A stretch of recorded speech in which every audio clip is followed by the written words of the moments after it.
बच्चों, अब हम लोग आज कैबिनेट मिशन करेंगे। Cabinet mission second world war ख़त्म हो चुका है और जो गतिरोध भारत में थे वो एज़ इट इज़ बने हुए हैं। और इसी बीच इंग्लैंड में जो नई सरकार बनी है, युद्ध के बाद काफ़ी हानि होने के बाद जो रूलिंग पार्टी थी चर्चिल की, उसकी जगह लेबर पार्टी आ गई है। और लेबर पार्टी हमेशा से भारतीयों के हित की बात करा करती थी। तो जैसे ही लेबर पार्टी आती है तो भारतीयों के हित में एक मिशन जो है, एक एजेंडा जो है, या एक आप कह लें कि एक प्रपोज़ल है, पहली बार आता है कैबिनेट मिशन के नाम से। हालांकि इस पे भी एक मत नहीं हो पाता, लेकिन इसमें कुछ बातें इंडिया के फेवर में कही गई थी। तो ये मिशन क्या था और इसमें क्या क्या बातें थी वो हम लोग आज देखेंगे।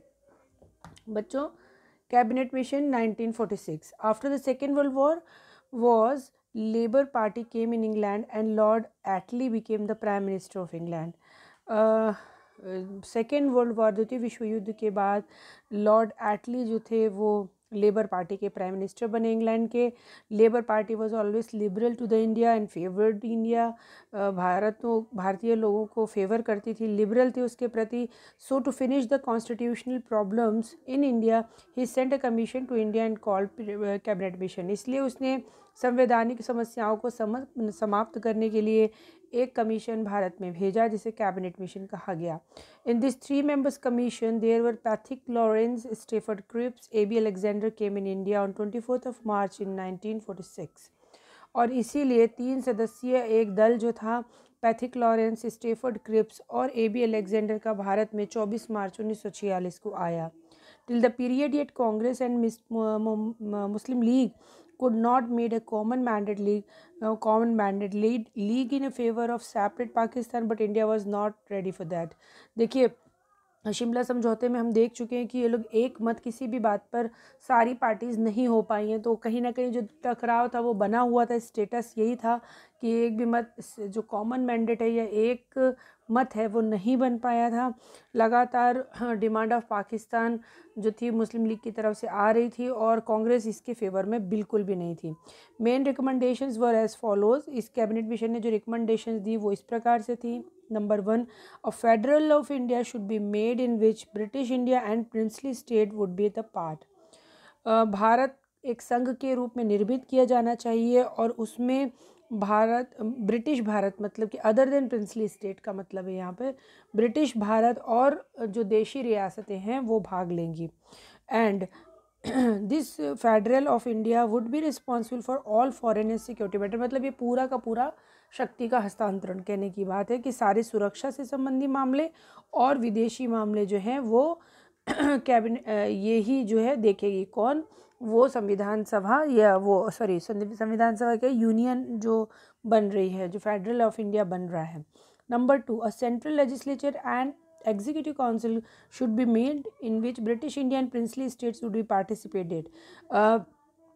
एक विधान सभा जिसे सेंट्रल लेजिस्लेचर कहा गया और एक उसकी कार्यपालिका, एक व्यवस्थापिका और एक कार्यपालिका का निर्माण किया जाना चाहिए और उसमें ब्रिटिश भारत और देशी रियासतें पार्टिसिपेट करेंगी। If any matter which is related to communalism that is should be asked to the particular. यदि कोई मामला संप्रदायवाद से जुड़ा हुआ है, धर्म से जुड़ा हुआ है, तो फिर उस पर्टिकुलर धर्म के व्यक्ति से बात करनी पड़ेगी। Other than topics of union federal centre, all other topics would be deal by the provinces would be responsible it's legislature and executive body. अच्छा, जो विषय ऐसे हैं जो यूनियन फेडरल, जो केंद्रीय यूनियन फेडरल है उससे अतिरिक्त बचते हैं, वो सारे प्रोविंसेस को दे दिया जाएगा, प्रांतों को दे दिया जाएगा। And provinces would be responsible for the legislature of the end executive body. वो जो प्रांत हैं वो अपने यहाँ व्यवस्थापिका और कार्यपालिका की स्थापना करेंगे और ये सारे कार्य वो फिर बचे हुए विषयों पर डील करेंगे। This act of amendment for every one act of amendment of every 10 years was required for any subject. The law should reconsider for every after 10 years it was decided. देखिए, एक चीज़ और डिसाइड की गई कि यदि कोई नियम आज की दृष्टि से बना रहे, हो सकता है 10 साल बाद वो उतने उपयोगी ना रहे, इसलिए संशोधन की एक प्रक्रिया के तहत प्रति 10 वर्षों में कंसीडर किया जाए उन लॉज को, उन एक्ट को या उन धाराओं को कि ये सही हैं या उनमें परिवर्तन की आवश्यकता है। Next is constitutions assembly should sign a treaty with England for the transfer of power. और जो ये संविधान सभा बनेगी, ये संविधान सभा इंग्लैंड के साथ एक संधि पर हस्ताक्षर करेगी जो कि शक्ति के स्थानांतरण का होगा। शक्ति किस बात की? भारत पे राज्य करने की शक्ति। तो जो इंग्लैंड जब छोड़ेगी भारत को तो वो किसको देगी? इस बात का संधि का पूरा हस्ताक्षरण वो छोड़ रही है और अब now you are responsible for this, ये सारा का सारा संविधान सभा साइन करेगी। अब ये सारे एक्ट्स में मेरिट्स क्या थी और डीमेरिट्स क्या थी, पहले हम लोग इसके लाभ देखते हैं, फ़ायदे क्या हुए। कम्युनल प्रॉब्लम या गुण जो होते हैं, कम्युनल प्रॉब्लम से now solve through democratic pattern.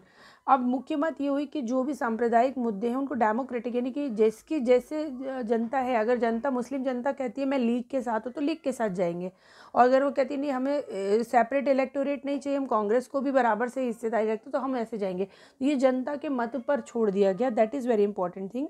Next is by this Pakistan's demand for the was not accepted and British Indian people और princely states were prominent। इसमें कहीं भी लीग को प्रोमिनेंसी नहीं दी गई।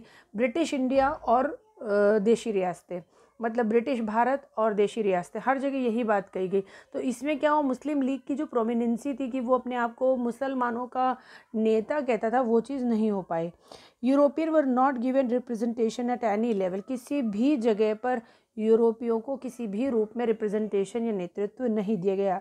ये बहुत बड़ी मेरिट्स थी, अभी तक किसी भी कमीशन में नहीं आई थी। Now there are some demerits. Rights of minorities were not clear. जो माइनॉरिटीज़ हैं, जो कि कम मत वाले लोग हैं, कम संख्या वाले लोग हैं, उनके बारे में कहीं पर भी स्पष्ट होकर बात नहीं कर रही। About Muslim league it was not clear, it was clear but not about Sikh and other. देखिए मुस्लिम लीग के बारे में तो भी उसने क्लियर किया था एक दो जगह कि वो मुस्लिमों के संबंध में बात कर सकते हैं उनसे, लेकिन सिखों के बारे में और दलितों के बारे में जो अभी तक एक्सटेंड किए जा रहे थे सेपरेट इलेक्टोरेट, उनके हितों की कहीं पर भी दूसरे दलों के हितों की बात नहीं रखी गई थी। ये चीज़ थी। To make the group of states rules were not accepted by Indians. Muslim League was in favour of group but Congress was not.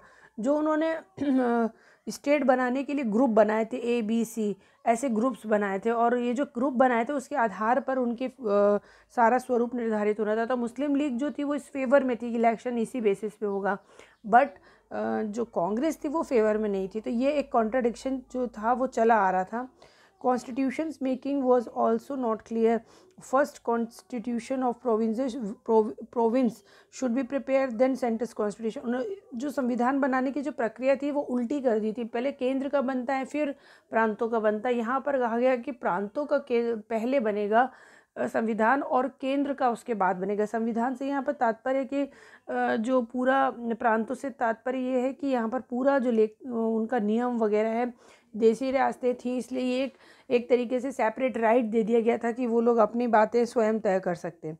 Although it was the last trial, अब इसका कंक्लूजन देखिए। Although it was the last trial to stop the division of India but on so many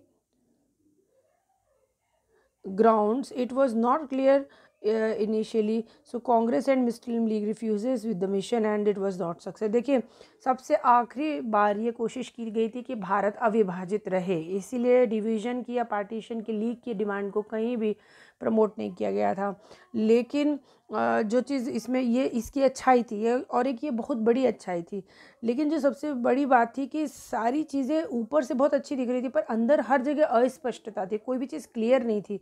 तो पहले तो मुस्लिम league ने इसको स्वीकार नहीं किया और फिर कांग्रेस को भी समझ में आएगी कई चीज़ें स्पष्ट नहीं है तो वो आगे जाकर के दिक्कत देंगी किसी न किसी तरह की, तो कांग्रेस ने भी उसको रिफ्यूज़ कर दिया और ये मिशन जो था वो अनसक्सेसफुल हो गया। So by this way cabinet mission was also did not get the success.